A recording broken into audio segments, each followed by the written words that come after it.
Let's move on, though, into our next topic. And what we're looking at, still staying NBA draft, but we're looking at the wings. And the one thing that we're looking at is not just who's the best wing in the NBA draft, because I think it's pretty unanimous. It's Michael Porter Jr. No matter who it is, he's going to be the best wing or the top wing off the board. Go ahead, Sean.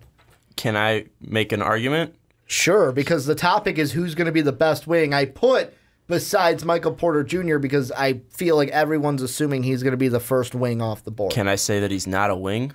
He's a 4 in the NBA. Okay, you can say that. Again, unless he comes out and change my mind. And as a 6'11" prospect, I've known we've seen players of his size and caliber play the wing before, but if you saw him in the NCAA tournament, if you saw him in that one SEC game, he does not have the mobility to play and guard threes. He does not have the ability to drive an attack. He was playing exactly like a stretch 4 does in the NBA today. So I don't know. Again, this is based on if he doesn't come back and isn't a fluid athlete in the combine. This back injury is not anything to mess with. If he doesn't come back and look fluid like he did in high school, I don't think he can play the 3 in the NBA, and he's going to be a 4 and possibly a stretch 4 in the NBA. Well, and the good thing about this topic is we are excluding him from the discussion no matter what. But I just want to throw that out there because I don't even know if he's the best wing prospect. He might not be a wing. And the thing is, if you don't think he's a wing, you think he's a 4, or if you think he is a wing and he is the best wing, we're excluding him because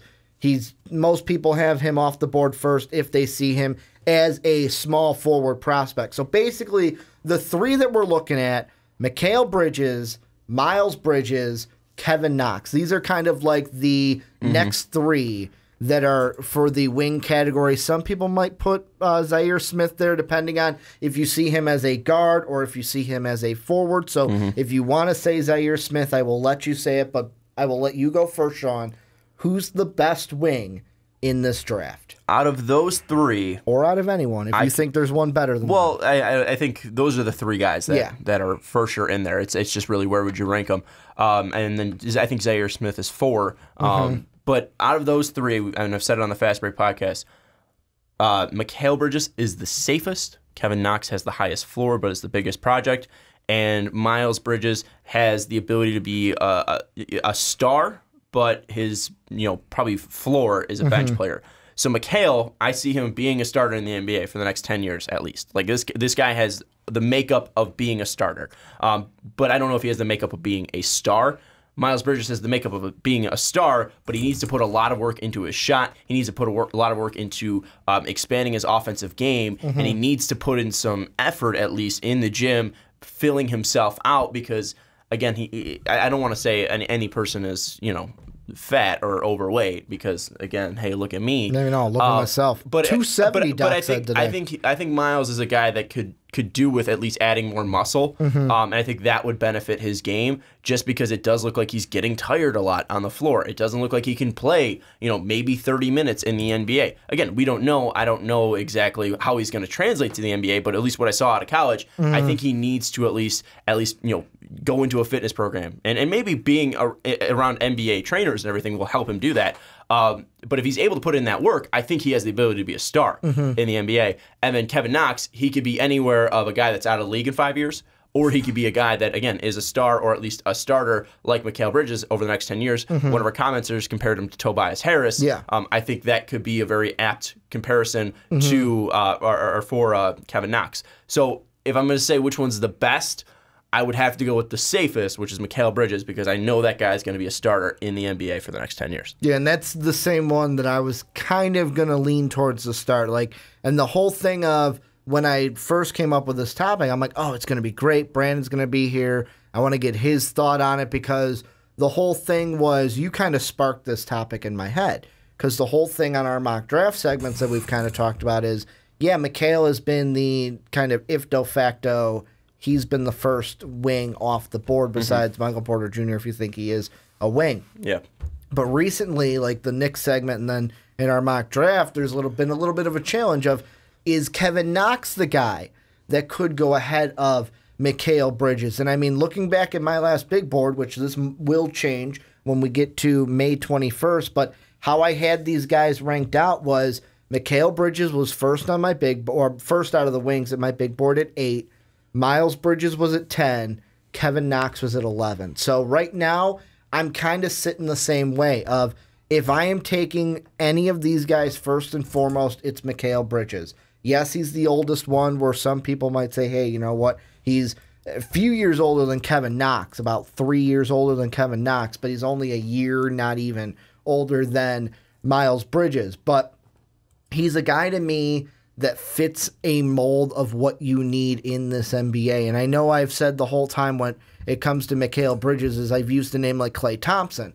And the reason why I say that is he's going to come out and be exactly Klay Thompson, that's who he is. No, but he can do similar things for a team. He can be a guy defensively that if you improve him in the NBA could develop to be a guy that can lock down a number one on another team. He can also be a guy that is really deadly from three and have a good three-point percentage. When I look at the other two, though, that's where my question lies, is who is then the next one behind Mikal Bridges? Is it Miles Bridges? Because to me, he did take a step back draft-wise.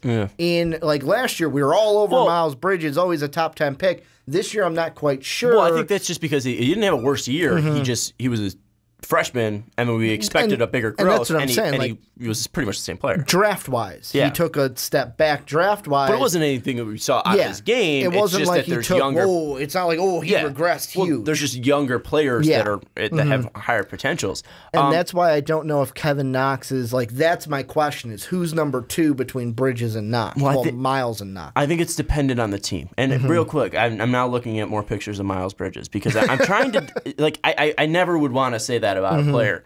And then there's some pictures where he looks absolutely juiced. Well, he is absolutely ripped out of his mind. He does have the most poundage out of any of them. 210 for Mikal Bridges, 230 for Miles, and then 206 for Kevin. He's a big dude. Yeah. Yeah, no, he's a big dude. And there's some pictures where he looks absolutely ripped. Like his arms are jacked. But then I go back to the game that he had, it was a Syracuse. It just looks like he doesn't have the gas. I'll use that. He doesn't have the gas tank. I don't want to say that he doesn't have I don't know if he has the gas tank to play in the NBA right now. Again, he's only, 21 years old, 20 years old. So I don't know. I just felt bad about saying that. So I just wanted to reprimand that. And the thing, I just want to jump in, the thing that might make you think that is because you look at it, whereas it's funny, where Kevin Knox is the tallest out of the three at 6'9". You would think that, the taller player, going to carry a little bit more weight and still look fine, but he's got the least weight. Well, he's younger. That too. Whereas Miles Bridges and Mikal Bridges, same height at 6'7", but Mikal is 20 pounds less. Maybe that's a little bit it. Mikal's a stick. Yeah. I mean, maybe that's a little bit too, where it's like, hey, they're the same height, and maybe it's like, Mikal's 20 pounds less. That's what you want to see out of Miles. I think it's just one thing where Miles always had an NBA body, but then watching games where he was getting tired, then I question, all right, what's underneath that shirt? Yeah. That sounds a little. Are you hiding a little bit of a gut, basically? Yeah, but then again, I looked at his arm. I was looking at his pictures. This sounds super. Whatever. Stamina questions. It's stamina questions. It's about the gas tank. My question, but it's just a wonderment about, like, is that something that, again, if I'm having questions about his gas tank, is that reflective on how is he taking care of his body? Especially if you expect him to be a number one on your team eventually. Is that a question about his diet? Is that a question just about how he's taking care of himself? Yep. Or is that just laziness? Again, I just feel like I'm not an expert to talk about this because of what I look like, being a pasty white, thin as. But at the same time, we're not NBA prospects. Like, I'll bring Mo Bamba into the discussion when he was on the jump, and he was like, "Yeah, the thing I really like now is he's like, college was really like, hey, I got practice here, but I also got to focus on this paper to write and get it turned in at 10 a.m. the next morning." Where he's like, right now, I'm just kind of studying myself and studying my body and, like, what goes into my body, making sure I'm in the right health. And if I'm not saying I don't know Miles Bridges personally, but if he's not taking it to that degree, is that then a negative for an NBA team, especially with how much players check what goes into their bodies each and every day now? Yeah, I think that's going to be dependent again on, talking to teams and then obviously seeing what he looks like. Yeah, seeing what he looks like at the combine. I just worry about his gas tank. That's all I'll leave it to, and we'll get off that question. And then going to the question between Kevin Knox and Miles. Miles is at least going to be able to maybe he'll need a year to get acclimated to the NBA, but I still think that he's going to be able to contribute a little bit in his first year. And then in that second year, that's where you're going to start to see his progression and see if he can play in the NBA. Where Kevin Knox, I think it's going to be maybe 2, 3, 4 years of getting acclimated, getting weight on his body, developing his offensive game, becoming a part of the system before he starts before we start able to judge on where he is in an NBA prospect. I think he's similar to Frank Nikitalina from last year's draft, where obviously one's international, one's coming out of Kentucky, but I think Kevin Knox is going to need to go through more of that development and need time before you start analyzing who he is, where Miles Bridges could be like that Dennis Smith Jr. Guy, where all right, he's acclimated to the NBA. Now we're going to see what Dennis Smith Jr. can do next year. And I think that's where Miles is going to be. So I think that's going to be the biggest question of them. I would still put Miles over Kevin Knox, but I think it's more team fit dependent. And I would probably say the gap between Mikal and Miles is larger between the gap of Miles and Kevin, just because if a team's able to take on a project, Kevin Knox might have a higher floor. New York a higher Knicks ceiling team that we've talked about in the past, where like the Knicks could be a team that takes on a project. Well, especially with KP being out. If KP's going to be out, that's pretty much writing you off for the playoffs next year. Maybe David Fizdale can work some magic out of this team, but most likely if your star is going to be off the team in Kristaps Porzingis, a team like the Knicks could definitely come out and take a guy like Kevin Knox because they're going to have a year just to work on him. So with Kevin Knox, we'll just say that he's the project player out of the three. Yeah, big time. When it comes to the other, so now we're going to compare Bridges to Bridges. To me, it comes down also, for me, Mikal Bridges again is my number one. But that's because, to me, it's what do you want from a player on your NBA team? To me, I want a guy who's going to be not like think of Game of Zones where it's, hey, Terrence, what are you? Oh, I don't know. I'm a pretty good 3-and-D player. I don't want a pretty good. I want a phenomenal 3-and-D player, and that's what I see as the potential up for Mikal Bridges. He could be one of the best 3-and-D players in the league. However, what do you want? Do you want that? Or do you want a guy like Miles Bridges who, yeah, he's 6'7", just like Mikal, but he did average more rebounds in college than Mikal did? Well, I don't think that has too much to do with it. Well, he's more of like, Mikal's not going to be a guy that I'm going to go and grab 8 rebounds per game, where Miles Bridges could be that guy that goes and grabs you 7, 8 rebounds per game, but isn't going to be that 3-and-D player like Mikal Bridges is. I mean, the rebounds isn't why I'm drafting this player, though. I'm drafting him because he's, again, like you said, a fantastic 3-and-D player. No, I'm saying Miles is the rebounder. Yeah, I don't care about the rebounds. What I'm saying about with these players, like if Mikal doesn't grab a rebound, I don't care. If he's shutting down players, that's all I give that's all I care about. But if you're a team that, hey, we don't need that 3-and-D player, let's go grab a guy who can grab some boards and score points. Well, as a 3, though, I mean, you want your 5s and 4s grabbing the boards. I mean, I think LeBron James has kind of changed that idea of what 3 should be doing because he's because he's so versatile. But I mean, like, Paul George isn't a guy that's grabbing boards a ton of boards at that 3 position. So again, I don't really need that on my 3. I think what it's looking at is if you have a star on your team, you're taking Mikal Bridges because you look at this team and you look at this draft, and a lot of these teams already do have stars. Phoenix has Devin Booker. Memphis has Mike Conley and Marc Gasol. You don't really need a guy to be a number 1 on that team right now. Maybe Memphis will be looking further ahead, but you don't need a number 1 on that team right now. You look at Dallas. Dallas just drafted their star in Dennis Smith Jr., so you could take a guy like Mikal Bridges. Atlanta needs a star. That's where maybe, again, if they drastically fall, somehow they won't, out of the 5th spot or the 6th spot, I think it is. Maybe they take a Miles Bridges, but if Mikal's off the board, then, it really is dependent on, do you want a 1 or do you want a guy that's going to be a starter for the next 10 years? And teams with already 1s on their team, Phoenix, Memphis, Dallas, probably Cleveland too, I think they'd look more to that Mikal side where, Miles would fall in because, hey, maybe we could take a shot on this kid. He has the leadership ability. He was taking big shots at Michigan State. He consistently was, the centerpiece of that team for the Spartans for the past 2 years. We saw that ability in college. He has the scoring. He has the shot. As long as he's able to develop his game a little bit more, at least attacking the basket, then he could, be a number 1 star, where Mikal is again a safer pick. And if you already have a number 1, you don't need a guy like Miles Bridges, or you don't need a guy like Miles Bridges. You need a Mikal Bridges in this NBA. Well, and the thing that I'm kind of, all right, I'm looking at something right here, and something just kind of clicked in my head. Yeah. And I'm going to see if this comparison will work. And I'm going to use career numbers in the NBA for this. So I'm going to give you 2 players, and this is completely off the cuff. I have not prepped this. No. I just hit it in my head. So I'm going to give you 2 guys' numbers. Nothing beats blind resumes completely blind. I guess completely I could write blind. And I'm going in blind as this as well. So I will give you first player 1. So this is going to be his stats are going to be per 36 because he's going to be a rookie coming in this year.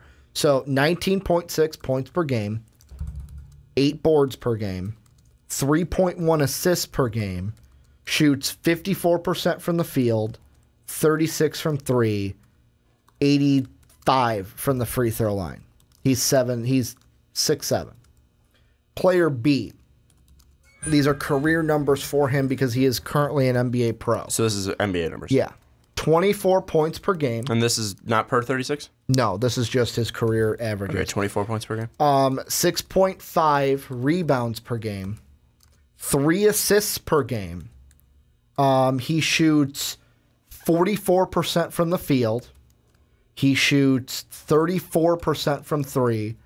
He's an 81% free throw shooter.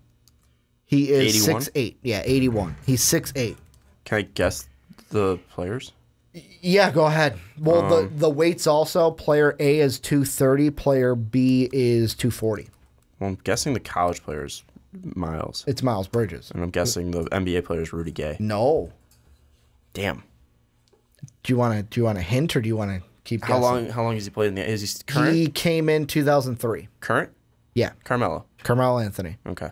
And going through those numbers, except for maybe the career, and I get they're different, but I mean, except for the points per game, the rebounds, the assists, even the percentages. I just thought to myself, looking at Bridges and looking at the numbers, I go, kind of reminds me, could he just be a lesser Melo? You're comparing him to New York Melo.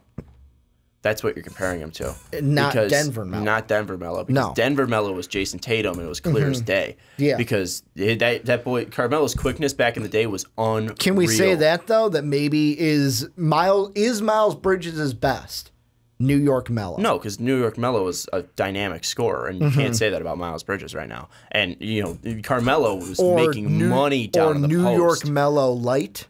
Could we make that comparison at all? If you're, or am I reaching for straws by thinking reaching that? For straws. Because I'm like, totally reaching I'm like, for straws. the body is similar. Yeah, Melo's got an inch. The body's similar. No, you're right on the body. Similar, you're right and then about the body. Maybe it's me just thinking about the stats in my head, but I'm like, you know what? Melo wasn't a huge rebounder, and really, the per 34. 6.5 is pretty decent. Yeah, but I mean the 8 that I know it's projected for Miles Bridges, but that's not going to be. He's not going to get 8 per game. That's different. When you're a great athlete, when you can jump out of the roof, you're going to out rebound everybody. But even the shooting percentages were similar. I mean, really, Melo's were a little bit better. I want to say from the field overall, but that's just something that hit me as we were talking.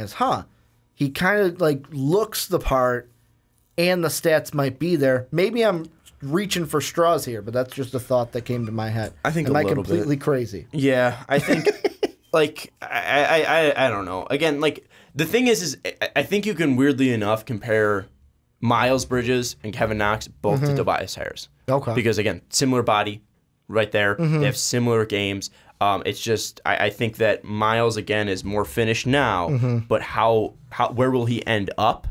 In his career, will he put that extra work in? And then with Kevin Knox, you have skin and bones right now, and he could work his way up to that level. And you're pretty much molding him to your own system. You're taking a younger kid. You're taking a more athletic kid as well.